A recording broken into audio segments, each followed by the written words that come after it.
Hi, I'm Judy Collins. And I'm Ari Hest.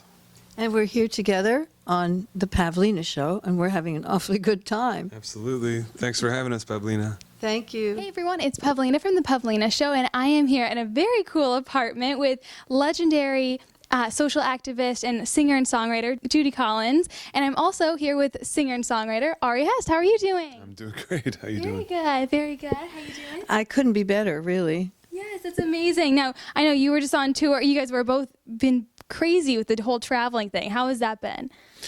You know, I'm pretty used to it, and I'm pretty sure Judy would say something similar about that. We, you know, both of us travel quite a bit, whether we're playing together or apart. So we enjoy it. I think you have to have something in your DNA that allows you to do this. I mean, not to do it and just give it up, you know, because it's too hard. But there's something quite wonderful about it, and it's not. It's hard in terms of the time. We have to be up at 3 or 4 or 5 o'clock sometimes to get to the planes and so on. I love to fly, and I love to travel. My first travel experiences were in the back of the Buick when my father was touring in the Northwest, and I got the whole back seat to myself. That's before I had my siblings. Oh, yeah. And my status as the queen of the back seat was over. But I always loved it, and I loved the things that happened. I loved the scenery. I loved what people talked about in the car. Yeah. It was all very enchanting for me. So I think that's part of why I still love it. I know. I feel like it'd always be so cool to like go on tour. You know, I feel like that'd be like such a fun thing to do, but it could definitely be tiring. So when did you guys realize like, you really liked working together and that you really connected? Just now. Right. Just Again. We realized it again. Really? When did we meet? We met. There's some truth to what you just said, actually, because every time we sing again, we haven't sung together in about a couple weeks now, but every time we do, it's just kind of a reminder of how nice this combination is. We met 3 years ago in New York at a festival where Judy was the headliner and I was one of the opening acts, and I didn't know we would really get the chance to talk or see each other's performances or anything, and we did, and you know, we just kind of hit it off in lots of different ways about music and watching each other's shows, and went from there, you know. Okay, so your song "Strangers Again" on the new album "Silver Skies Blue." Just tell me about that, because it's very like haunting and stuff. But I really like it. I really like it. Yeah. I said to Ari when I found it in his repertoire, because he's made many beautiful, beautiful albums with incredibly beautiful songs on them, and I would kind of drift through when we were first getting to know each other, and I wanted to know what his background, what he had done, and I found this song, and I said, and I'm going to change my comment about it. I told him that I wanted to get my hands on it before Taylor Swift does. Yes. Yeah. Or Adele. And maybe they'll record it now, who knows. Yeah. And so I told him we had to do it, which we did. And so a year ago we put our voices on that song together, and then it joined a lot of other duets for Strangers Again for the whole album, and now we have it on the new CD, Silver Skies Blue. Yeah. But meantime, Ari, you tell about how we started this project. As she said, Strangers Again is an older song, and it appeared on Judy's last record of duets with lots of different voices, lots of different people. And it's going to be included on Silver Skies Blue as well. But we just, we decided that we would like to not only tour and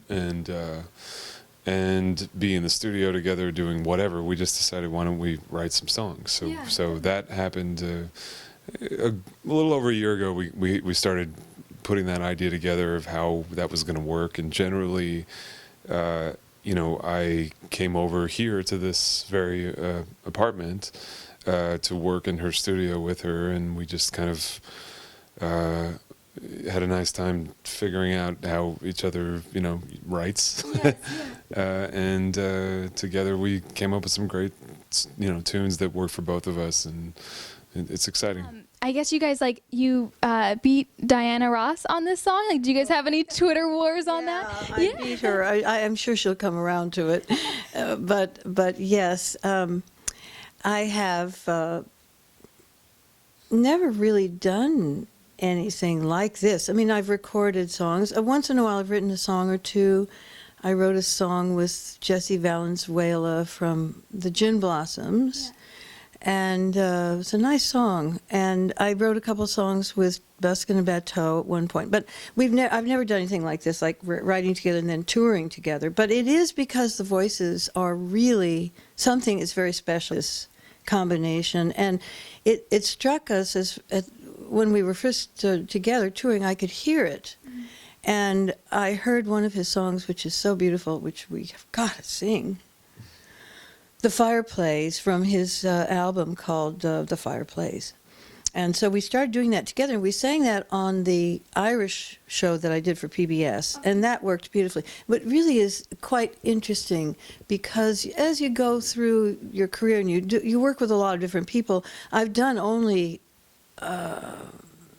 handful of duets, not even a half dozen, I wouldn't think, until now. So it's very interesting and fresh, and also it gets your creative juices going, so that it happens in other areas of your life too. It's not just in one area. Right. It stimulates a whole lot of things, including performing together and my own writing. I know Ari's doing a lot of writing as well now, on his own work. So it's very interesting. It's very dynamic. You need to have new ideas and new concepts and find out what it's like to work in a different way. Now, I know you worked with a lot of amazing activists, including Gloria Steinem, Peter Yarrow, Pete Seeger, all these amazing people. So how did that really affect, Gloria Steinem obviously being a big one, and I interviewed her, and she's just amazing. Oh my God, right? Isn't she she's just amazing. So, how especially women in being all these really strong activists, how did that affect women and their whole movement and everything? I met Gloria in the mid 60s, and what was happening in the world of feminism, quotes unquotes, although I don't particularly like the word, but never mind. I think that's the normal thing. People should enjoy men's and women's presence and give them the same money for the same work and so on. But in those late 60s, Gloria and Marlo Thomas and a few other people began to get together every once in a while and have a little kind of consciousness-raising meeting. So we started doing that together, and I just adore Gloria. She's like a girlfriend, and I think all of the work that she's done has impacted the way women can work or to feel they can work. Music was never, I don't think that the area of music was ever, I don't know, maybe I'm wrong, but so difficult for women. I think they didn't have the same kinds of choices or challenges that come up in other careers. Correct. I didn't ever feel that there was a difficulty about being a woman. I felt there was never, in fact, it might have been an advantage. Yeah. But I know that the whole movement towards equal opportunities and equal rights, I was saying when I was doing the Sondheim show the other night in Colorado, I said the first time I ever met Stephen Sondheim was at the Equal Rights Amendment fundraiser, where Gloria was and I was and a couple of other people that we know. So it's had an impact on the whole world, the work that's been done by Gloria and by Ms. Magazine and some of the other strong, I was trying to think of her name. Flo Kennedy was also one of those wonderful women. She was an African-American, wonderful, brainy activist who was a lawyer. She was a lawyer for a lot of interesting people. James Baldwin, she was a lawyer for, among other people. She was wonderful. So there was a great group of people who were always doing very, very strong activist work. Right. And of course that also came into my own life because I always was involved with something, either marching against the war or involved in going to Mississippi to have voter rights recognized. And I've always been edgy in that sense. Yeah. I like to do what I like to do. And if it appeals to me, I'll do it. So it was kind of part of my own DNA too, coming from my family. Now, Ari, I know you used to write songs every Monday. Is that right? Like, okay, so yeah. So first of all, was that really challenging? And because I feel like, you know, to keep producing a lot of really good songs, that'd be hard to do every Monday. But how did that really affect your songwriting abilities? Well, it's like a muscle, you know. It was 1 year that I really focused on that, and it was several years ago that I was doing it. And at the time, writing as much as I was, certainly things began to kind of click faster. Yeah. You know, I was able to get from point A to point B in a song just with a little more fluidity. And I had more ideas, and ideas beget more ideas, you know. Yeah.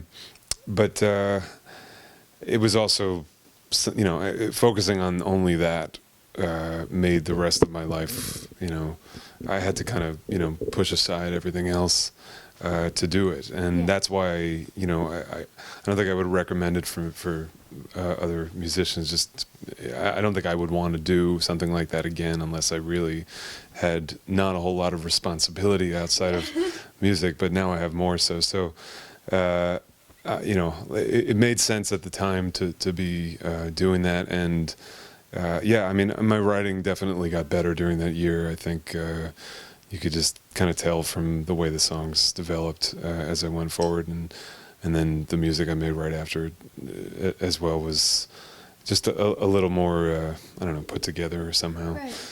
So it was great, but you know, just like any other thing that you know, you practice enough and you just get better at it, and that's what it was for me.